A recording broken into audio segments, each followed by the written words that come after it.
Hello, our people. Welcome back to Backyard Trash Talk. A lot of action happened over the past weekend, a lot to cover. But first things first, I need to address something. Tiger Woods is not washed up. I was wrong. He won a Masters. Therefore, he won a major. I was completely wrong about that. Congratulations to him. Comeback story. What everybody loves. I was wrong. Most of you guys were right. I got private texts all the time saying washed up, ? They were questioning if I was washed up, and we just started this thing. So a lot of people really upset. I was wrong. You were right. Special shout out to Luke Farrell, who commented Tiger will win the Masters about a week ago. So congrats to that. But real quick, before we kind of move on from the Masters, I got a question.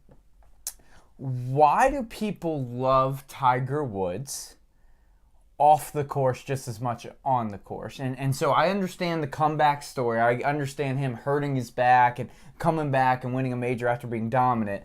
But this is the same guy who got in trouble with his wife for not being faithful to his wife, got a divorce, and then later got in a relationship with Lindsey Vonn for multiple years, and then cheated on her, and now is with the new girl who will eventually be cheated on. Surprise to her. No, not even worth knowing her name because she's in trouble. She won't be with him too long. So why do people love Tiger off the course, even though, I mean, from an outsider perspective, it's a pretty despicable thing that he has done and he is doing in some ways. Yeah, and I'm doing great, by the way, John. Thanks for asking. I didn't ask. I don't care. I was wrong. We're moving on. But yeah, so of those of you who didn't know, we're going to roll the clip. I'm just going to cut that image. John Ireland predicted that, or he didn't predict. He said that Tiger Woods is washed up. And would not win another major. Definitely a cold take for sure now. Hurts. But to talk about Tiger off the course, I think one of the big reasons why people love him so much is he changed the way that golf is played, and he changed the way that golf is watched. Before Tiger, it was guys in their nice little button-down shirts and their little pants, putting, hitting, the round of applause. They were clapping, they were waving. Tiger came in and he changed all that. He came in with his fist bumps. He came in with all that energy. He was ready to play, and I think that was kind of the first person that really put excitement into golf. Mm-hmm. And a lot of the people, that was the first time they ever watch golf besides the diehard golf fans. So I think that's probably one of the big reasons is he was the first guy that got a lot of people into golf.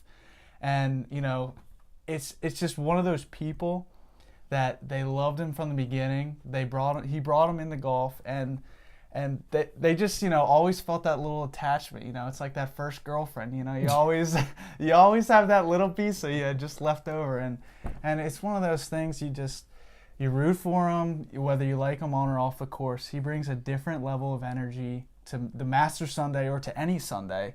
And it was really an unbelievable Sunday. And he really just changed the way that golf is played and watched overall. Mm-hmm. I'm going to kind of put you on the spot here. Yeah. If Tiger, or what Tiger did off the course, was something that an NFL athlete, maybe even a major league athlete, but an NFL athlete did, do you think that affects it? Like the fact that he's in golf is a little bit more of this pristine, crisp crowd that because he's in with the in crowd, this is exclusive crowd, you know, the Masters and all the rules, the golf and all the rules of how you dress, how you look and all this, because he's in with that crowd that they're going to just kind of ride with him no matter what, versus an NFL sport where some would say, if you did that and you're of a different color, you could be seen as a thug, disgraceful, non-committed, piece of crap. Like, do you think that played a part into it? Or how would it play a part into it if he wasn't in golf? Well, I think it's just the way that Tiger kind of revolutionized golf, and I think he's kind of an exception. Mm-hmm. I think if someone new came along and did the same sort of things that Tiger did, he wouldn't be excuse me. Mm-hmm. He wouldn't be taken in that same sort of light that Tiger is. Just because he set the boundaries, such a good guy. He was always shown with his dad. He looked like a great person, and that's kind of what you believed at the beginning. And then he had a lot of the off-the-course stuff. And I think that winning cures a lot of things. Yeah. So Tiger winning, I think, brought back a lot of fans. Not even him winning, honestly, just him competing and him going in every weekend that he has a chance. And I think that kind of brings back a lot of it. Probably 2012, 13, 14, when he was going through the back surgeries, he was going through some of the knee problems. That's when you kind of see a lot of the people, okay, he's not playing well, we're not going to root for him. But when you're winning, you're going to have a lot of fans no matter what you do. One last thing I want to say about the Masters. If you've not read about this Are you sure story, you want to say one more thing about the Masters? yeah. If you've not read this story, a guy bet $85,000 on Tiger Woods. I read a little bit about the backstory of this guy. This guy has a mortgage. He has multiple loans, I believe some for education, maybe even a car loan as well. So this guy is not a super rich dude. He found a way to leverage pretty much all the money he could, $85,000. He flew to Vegas, got denied by, I believe, 2 casinos, and then went to a third casino where the casino had to call their management to kind of confirm this bet. And it's the first sports bet ever, and he comes away with roughly $1.2 million. So now he no longer has a mortgage or any loans. Just a crazy story, and somewhat, excuse me, the lemonade's getting us, and in some ways, almost kind of a non-encouraging story for those struggling with gambling. They find hope in this. I just don't. This story is such BS. You can't tell me that this story is true.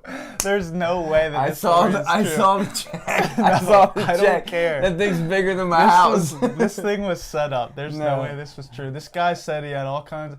He had 2 car payments, a mortgage. Yeah. He sold a bunch of Amazon stock to be able to...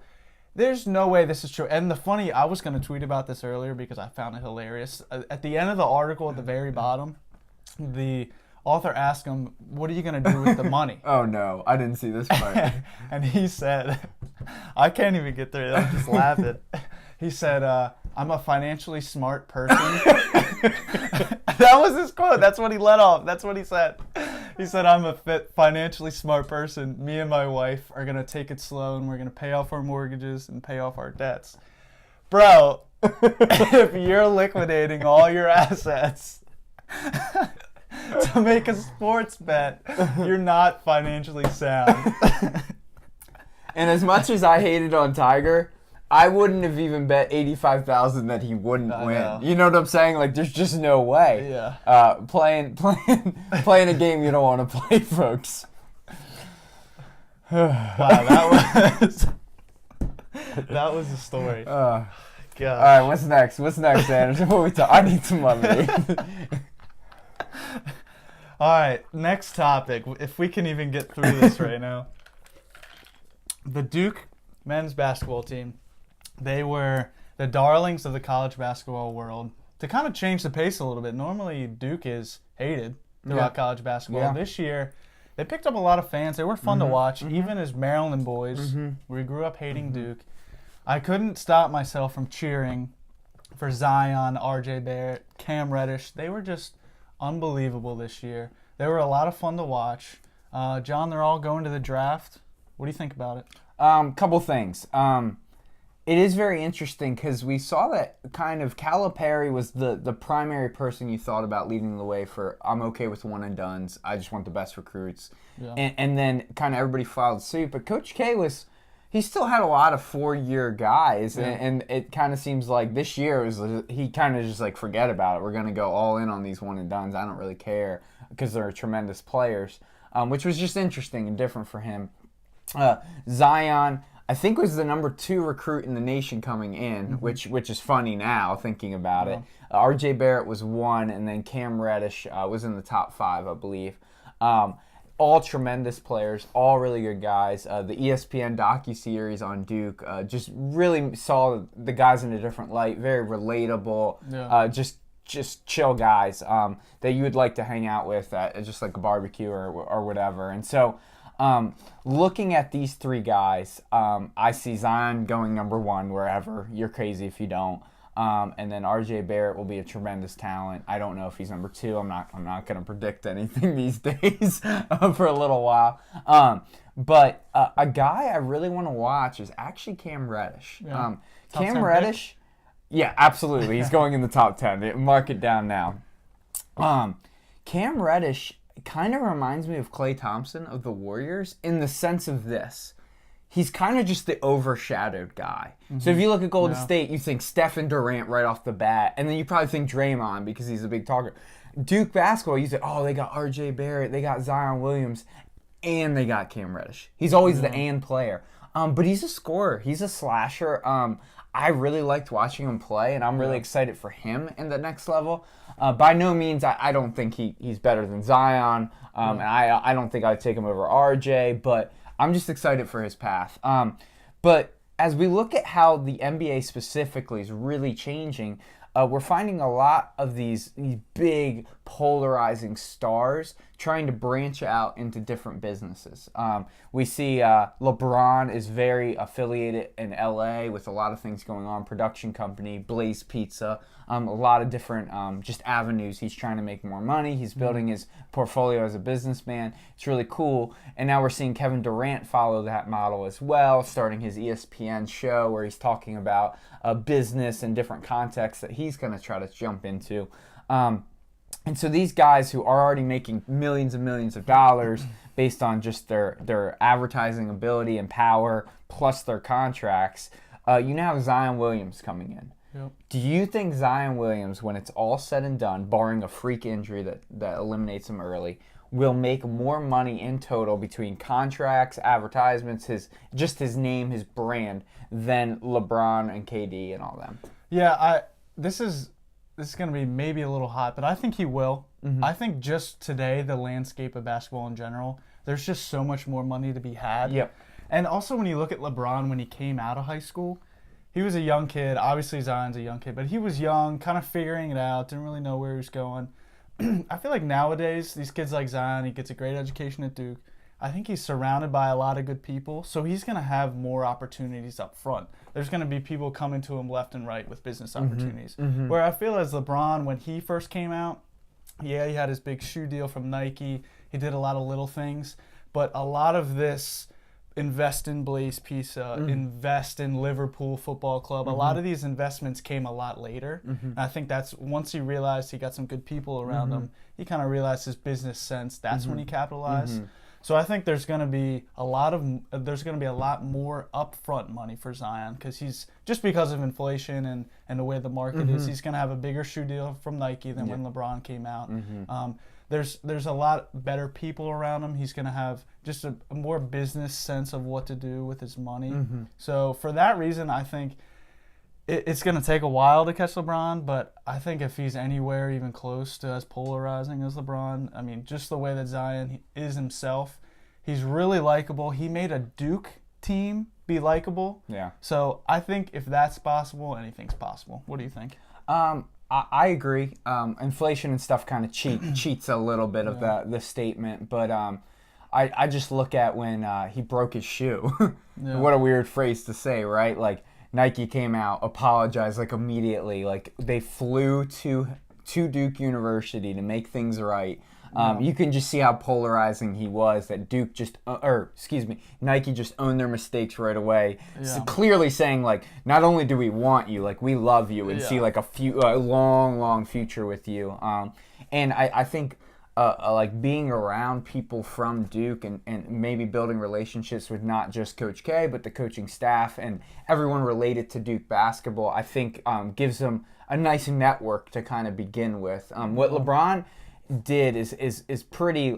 He lives a pretty blessed life to have 3 close friends who are there for him, and loyal is a big deal and not always common. But on top of that, they're actually willing to work hard. Yeah. Like I feel like a lot of these stories, you got that friend who's done nothing and he's just kind of chilling and he won't even really work that hard. But, you watch LeBron and his ESPN series, More Than an Athlete, you see his 3 friends, one being his agent, one being kind of his just operations day-to-day guy, and then his best friend, Mav Carter, kind of running the enterprise of video production and stuff like that at More Than an Athlete.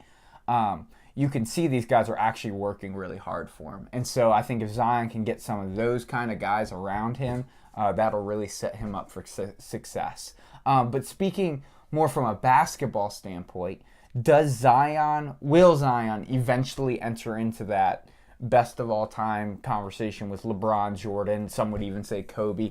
Will he be in that circle by the middle to end of his career? Yeah, for that, I don't think so. I think that's a little bit more of a stretch to be even in that conversation of a Jordan and a LeBron. I mean, that's just a different topic. But I think he has the personality, business-wise, to make similar sort of investments, money. So I think he can be there financially wise, kind of where LeBron is. But as a player, I just don't see it as much. Those type of talents just come into the league every 20 years. It's a once in a lifetime type talent. And yes, Zion's good, no question about it. I believe he's going to be multiple time All-Star, maybe a couple MVPs. He's going to be a great player. But to be in that same topic of LeBron, Jordan, I just don't see it. Yeah, I would agree with you. I don't think he'll get there. And what I find is interesting is he is such a weird build. Like, he's a very wide guy, but then he has explosiveness of someone like I've never seen before. He has the high jump record at Duke for basketball players there of just hitting the back of the backboard. And it's going to be interesting to see that explosiveness on a guy with that much weight, how that's going to affect his knees and shins going forward on the court, because that's just a ton of power being inserted onto the floor and into the shoes. And, I mean, it's not like we saw LeBron and them break through shoes. Like, that was a big deal, and that shows the force of his body. And so, longevity-wise, that's something I would just keep an eye on. I'm not going to say he's injury-prone or anything like that, but could he play the amount of years that LeBron played? I'm not sure. Just something to watch out for. Yeah, and kind of going off that same topic, I think he can. I think the way that recovery techniques are progressing, that after the game, taking care of your body, I think that as that gradually changes, I think players will gradually just naturally be able to play longer. But I think also if you look at LeBron from the beginning of his career to now, he's chiseled, like he's built. Yeah. And that's what happens when your literally job is to be a professional basketball player and to stay in shape. Now Zion, he's probably going to class a lot of the time, but essentially whether he's going to class or not, he can't put 100% of his time into basketball and into himself. So I think maybe not his rookie season, but we'll start to see him kind of build a more physique that you'd like to see in a basketball player. Maybe not as many pounds, or maybe the same amount of pounds, just maybe more muscle than fat. Yeah. Kind of be able to control himself a little more. Because you saw a lot of times this year him flying down the court, which you want to see, but him just blowing through guys and being a little reckless. So I think as he kind of changes his game, changes his body, I think he'll naturally just be able to kind of get his longevity and probably be able to play as long as LeBron has, and if not more. Let's kind of change pace a little bit. Third round pick, someone that is making headlines today. Russell Wilson, 4-year, $140 million deal, $65 million signing bonus, averaging $35 million a year. Russell Wilson is tied for the highest paid NFL player in the league with Aaron Rodgers. What are your thoughts on the deal? My only thought is hashtag he's the money man. Come on, this guy is killing it. I mean, you can't blame him. He's getting his money. He sat down. He gave the Seahawks the tax day deadline. What did he say? April 15th. I want my deal. I want my money.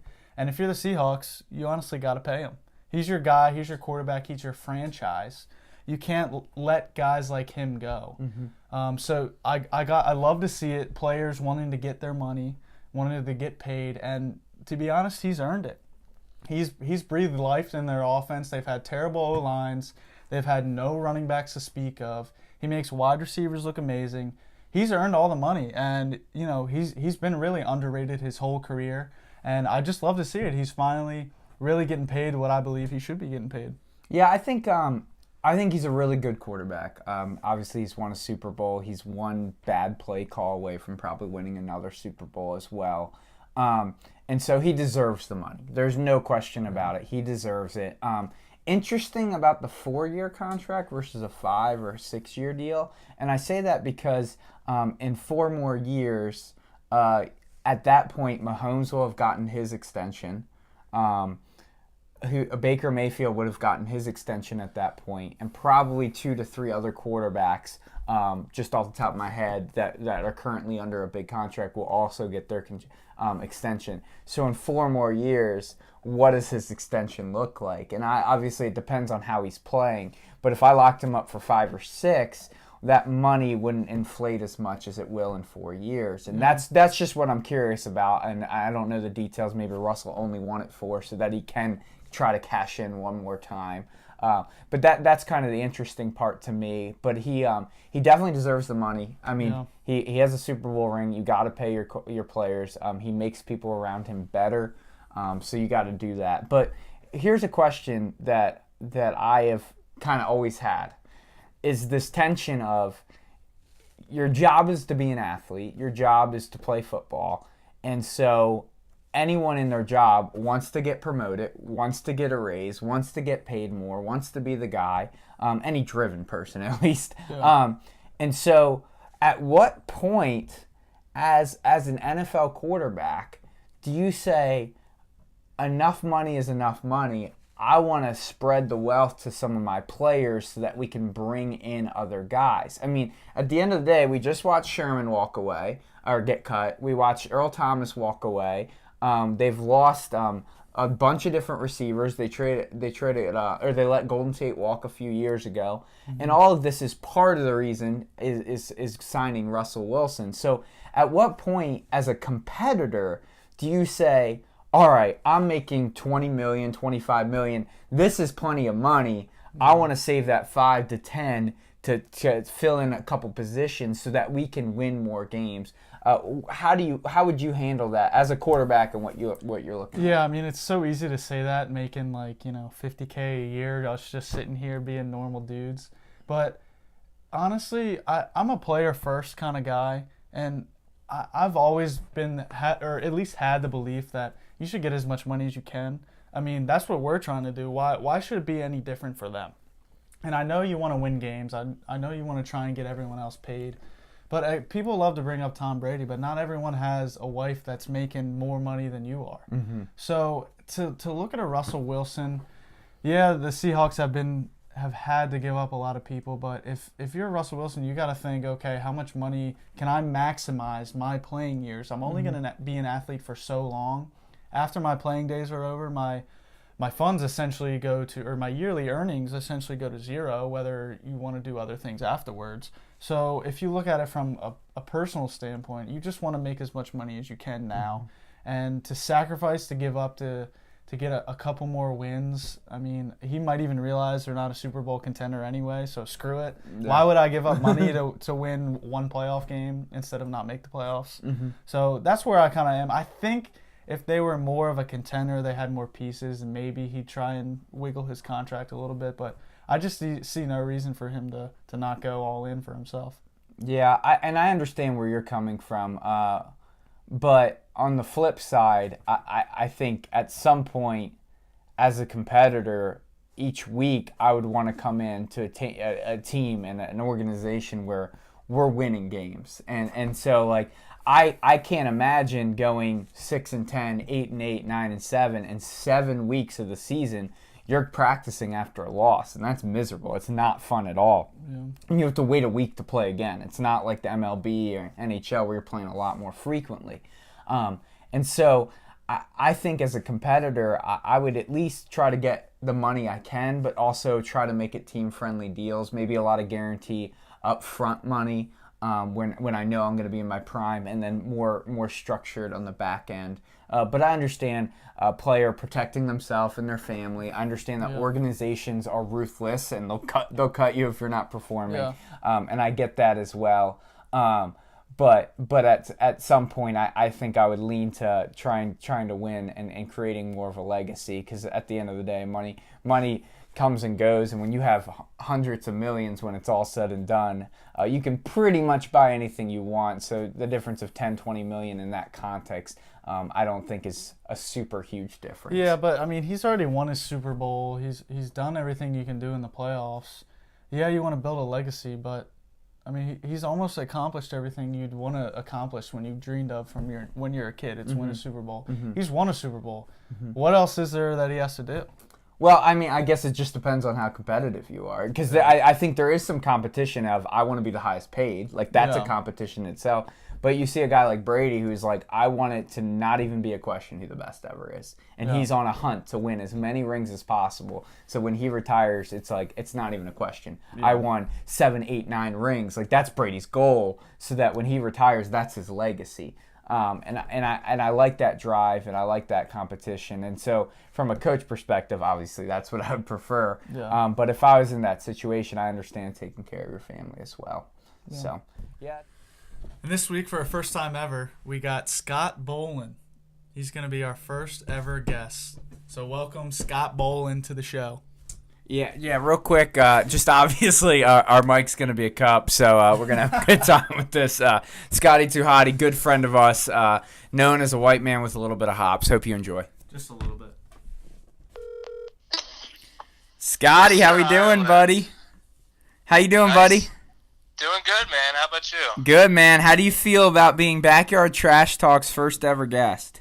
You know, it truly is an honor. I've been a fan for longer than the show's been going on. I've been a fan of both of you, so I'm glad that I'm the first one to be able to have the honor of being a guest on your show. I appreciate that, buddy.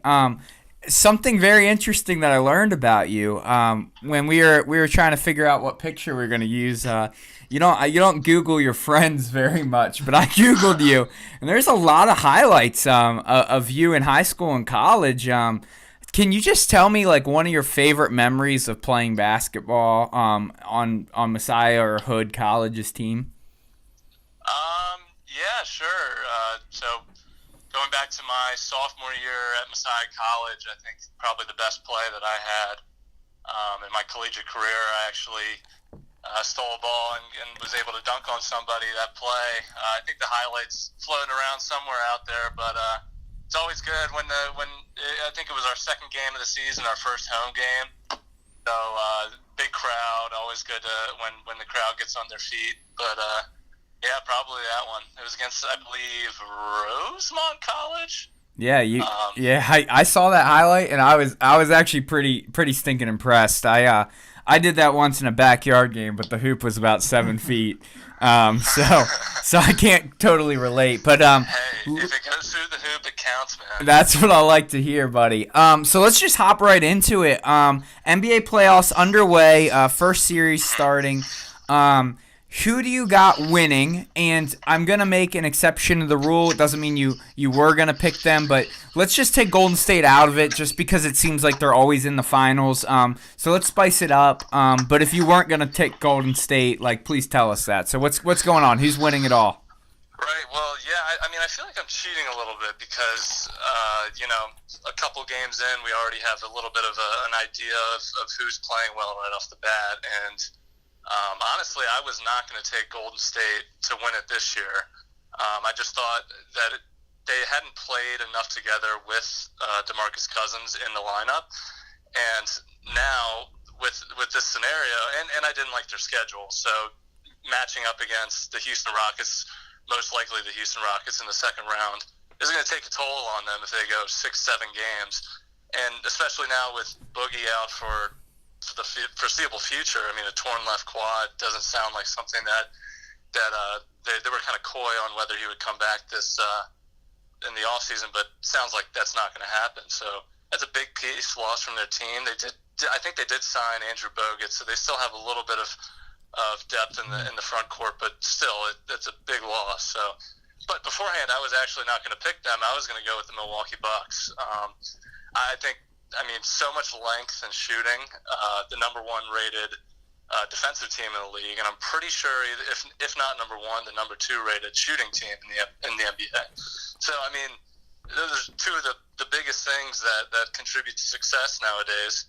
And then you mix in I think, the best player playing right now in Giannis Antetokounmpo. So, I think that the Bucks have a very good shot of winning it. And to be completely honest, I think it's a three-team race between Toronto, Milwaukee, and Golden State. But I give the edge to Milwaukee. I like it, Scott. Well, first of all, before I jump in here, we appreciate you coming on. We love you as a person and even more as an NBA basketball analyst. So welcome. Oh, man. You guys are making me blush. No, but so going back to Golden State, obviously that's everyone's favorite. And them losing Boogie Cousins, is that really a big deal? Was he that much of a contributor anyway? So I don't think that he was anything. I mean, obviously they won 2 straight championships without him, and it looked like all signs were pointing to them doing that this year. But they had so many chinks in their armor revealed this year with the way, honestly, the way that Kevin Durant has kind of been acting is kind of weird. Like he's getting in spats with his teammates. Patrick Beverley is getting under his skin. Like these are things that should not be said with arguably the best player in the world. Yeah. So you see when your team is so heavily reliant on shooting, in those nights when your shot is off, which they happen, like look at the Rockets last year when they tried to close out against Golden State, they shot like a record like 7 for 50 or something from 3. So those games happen, and those are the games where DeMarcus Cousins becomes an X factor. Those are the games where you're able to take a few possessions and dump it in the post, and he can get a bucket on just about anyone in the NBA. So, I mean, in the grand scheme of things, I still think they're the favorite to come out of the West, but I don't know if they're going to be able to win those games when they're not able to hit some of those deep shots. Yeah. Now, you talk about there's a 3-team race between Toronto, Milwaukee, and Golden State. Is that you just saying that maybe there's a changing in the tides and that the East can actually compete for once, or are you saying that it's just going to be Golden State out in the West no matter what? I think that it's going to be Golden State out in the West. I think that honestly the top 4 teams in the East can compete with any of the teams in the West now. I think you see a young Philadelphia team, a young Boston Celtics, a young Milwaukee Bucks, and a young Toronto Raptors. The only issue might be if Kawhi Leonard leaves, but I think that it spells like a great future for the Eastern Conference, which is in the past 5 to 10 years, maybe even 20 years, they haven't exactly been up to par with the Western Conference. But I think that the guard might be changing. Some of these teams that are on the other side, like for example the San Antonio Spurs and the Los Angeles Clippers, these guys have a lot of aging veterans, and I'm not sure that they can sustain that success going forward or even build on it going into next year. But yeah, I think that the Toronto Raptors and the Milwaukee Bucks are built better than the Houston Rockets, who would be my second choice out of the West. Yeah. So obviously in the NBA playoffs, there's a ton of talent. I guess my question to you is, if you were starting a team, out of all the players currently in the NBA playoffs, who are you taking? But I'm going to handicap you and put you on the spot a little bit. We're going to take Giannis out of it because you have Milwaukee winning it all, and he's going to have to be the centerpiece. So taking Giannis out of it, out of all those talented players, if you're trying to start a team, who do you like in the NBA playoffs to start your team around? Well, you took away my pick, but that's all right. That's what we do here. So, honestly, let's see. I would probably go with it. It would be a toss-up between 2 guys, and the 2 guys I'm thinking of are Kevin Durant and Kawhi Leonard. And really, it boils down to my thought process is that in the past 10 years or so, the way the game is moving, it seems like the do-everything wing player is the guy that's going to lead your team to a championship, whether it's a LeBron James, a Kobe Bryant, a Kevin Durant. It's the kind of guy that is so versatile. And that's really what I'm thinking about when I think about these 2 guys. Both offer tremendous defensive upside. Both can score the rock with the best of them. Both can handle the ball in the clutch moments. And I would probably give the edge if I'm building a team for right now and I had to pick between the two. I would probably go with Kevin Durant just because he has more experience in those moments and is probably a better player in the clutch in the closing moments. Just offers a little bit more versatility offensively, and if he's locked in, has the potential to be just as good defensively with his rangy and lengthy body. I don't see why he couldn't do the things defensively Kawhi can do. It's just that I think sometimes he doesn't exactly focus on that end of the court. Yeah, he's out there, on his burner account sometimes, roasting people. Exactly. No, but he has to keep the image up. Yeah, I know, right? But obviously we've seen a couple games in the playoffs already, and we saw some teams kind of sneak in a little bit, steal some games. We saw Brooklyn take a game. We saw who else? There was another big upset that we saw that wasn't the Orlando Magic. Magic, that's who it was. The Magic won. So kind of two teams that you wouldn't expect to take that first game. Do you see any of these kind of smaller teams that didn't have much outlook in the playoffs? Do you see any of them making noise at all? Sadly, no. I mean, the Eastern Conference, what I'll say is their talent is very top-heavy. Once Victor Oladipo went down, that kind of took away all of the interest and intrigue of the first round for me for the Eastern Conference. I mean, yeah, I think maybe as you saw, the Brooklyn Nets or the Orlando Magic will steal a game here or there, but honestly, I see it as a foregone conclusion. You're going to see the top four seeds move on, and the real Eastern Conference playoffs are going to start in the second round. So that's where the real interesting matchups are. In the Western Conference, on the other hand, I think it gets a little more interesting. My upset alert is, I mean, again, it's a little bit of cheating because the games have already some of the games have already happened, but I really was on the bandwagon of the Spurs. I thought that they had a lot of veteran leadership. They had a lot more playoff experience and guys that kind of can get it done in the closing moments than the Nuggets, who are just so young. And I like them going forward. But at this point, I can't trust Jamal Murray or Gary Harris or as some of these guys that have really come into their own to be able to close out a playoff game. And I think that's what you saw in the first round. You saw DeMar DeRozan he had a little bit of a rough game, but in the closing moments, he took over the game, and no one on the Nuggets was able to answer. Yeah, and I think it'll be interesting to watch and see, as the playoffs progress. And everyone loves the Cinderella story, but it just doesn't seem like it's the year. But speaking of, it's also with the NBA. The NBA is so talent driven that you usually see the better team win, especially with it being a 7-game series.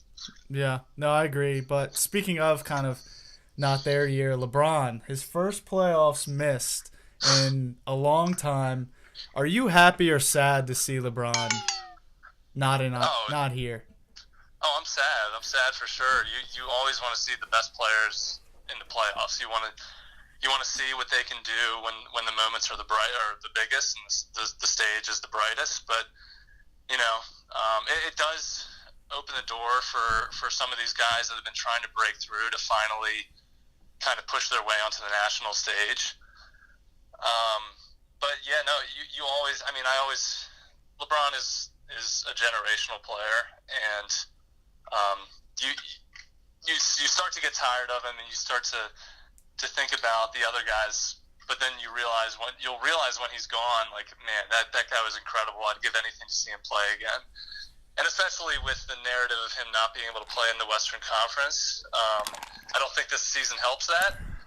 But I really would have liked to see him compete in the Western Conference playoffs, just to see, like, either him put that theory to rest or rise above it all. Yeah, for sure.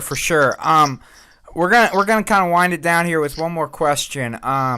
So I was at a restaurant a couple months ago, and there was an argument made that someone said at the table that more big men are going to start to kind of dominate again, and the NBA is going to transition from this kind of run and gun style you see, emulate it more into a big man, mid-range, under the basket game again. And their defense was how good Anthony Davis is, and when he goes to a team with some talent around him, how he's really, really going to take off and kind of just be a limelight star. And then with Zion coming in, and I know he can shoot a little bit, but if you look at his shot, it's a little ugly. I don't know how it's going to transition in the NBA game, but he's a powerful, explosive guy who can make things happen near the basket. Do you see the NBA transitioning back to almost more of a old school style of play when it comes to just trying to score into the basket more and setting up big men, or do you think it's going to still stay in this run and gun mindset and mentality? I think it's gonna stay where it's at with 3-point shooting being an emphasis and spacing the floor. If you look at the most in the past 10 years up till 2010, the most dominant big men in the game haven't been able to get it done. Whether it's Dwight Howard moving, he was very successful with the Magic, but then moving over to the Lakers and then the Rockets, he almost became a non-factor. You look at DeMarcus Cousins with the Sacramento Kings, they never could build anything around him. Now you look at them and they have a couple of young guys that are guards, and they seem to have more potential than they ever did with supposedly the most dominant big man in the game. Then you look at Anthony Davis. I mean, he is so talented, but he also, not only does he not play really a lot of back to the basket, it's a lot of face up, and he allows you to space the floor, but there wasn't much success there in New Orleans. They had a lot of pieces around him, and they weren't really able to put anything together. And then the only real argument I think you'd have for that is Joel Embiid, because he really is. I think he's going to be a transcendent player. I think he's going to be someone that can kind of be the counter argument to the run and gun style of the NBA now. Like I think they'll see success as time goes on, and they get a few more shooters around them, and maybe, God willing, Ben Simmons develops a jumper, which I don't see happening. But then the last point was Zion. When I watch him play, I see more of a small forward than anything. His ability to handle the ball and blow by people from the perimeter. I mean, when he gets into the NBA, those plays where he gets the ball in the post and kind of just turns and jumps over top of them, they're not going to happen as often. But I do see him grabbing a rebound and just driving it the whole length of a court, because he has that ability. He can handle the ball, he can pass, but I don't think he has the traditional back to the basket style that I actually love to watch in the 90s. Oh, absolutely. I'm going to go ahead and say I agree with you. I just think the three-point shot is too vital at this point. Unfortunately, that's all the time we got, Scotty. I appreciate you coming on Backyard Trash Talk. Appreciate the insight. And you have a wonderful night, my man. I know you got a big primetime men's softball game tonight, so good luck in that. Oh, absolutely, man. I'll have my assistant get in contact with you to set up our next meeting. All right, sounds good. Thanks, Scott, for coming on the show. See you, Scott. See you, boys. See. Yeah, that's about all we got for today. Appreciate it. Thanks for watching. We appreciate your love. Please comment questions. Please comment what you want to talk about is what we want to talk about. Hey, we appreciate you guys. Thanks for tuning in, and we'll see you again next week. Take care.